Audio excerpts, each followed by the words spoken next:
நீங்கள் என்னை தெரிந்து கொள்ளவில்லை, நான் உங்களை தெரிந்து கொண்டேன். எவ்வளவு 100க்கு 100 உண்மை பாருங்க.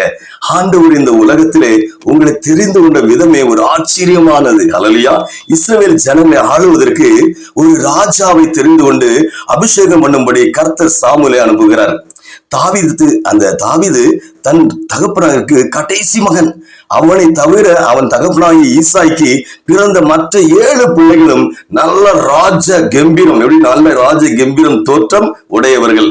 சாமுவேல் தீர்க்கதரிசி இந்த 7 பிள்ளைகளில் ஒருவன் தான் தேவன் தெரிந்து கொண்ட ராஜா என்று எண்ணினான். தேவனோ அதை மறுத்தார். கடைசியாக வீட்டிலே எல்லாராலும் புறக்கணிக்கப்பட்டு மறைக்கப்பட்டு வனாந்திரத்திலே ஆடுகளை மேய்த்து கொண்டிருந்த தாவீது, இவன் தான் நான் தெரிந்து கொண்டவன், இவனை அபிஷேகம் பண்ணு என்றார். ஹல்லேலூயா. தேவ பிள்ளையே, இந்த உலகம் உங்களை பார்க்கிற விதம் வேறு, தேவன் உங்களை பார்க்கிற விதம்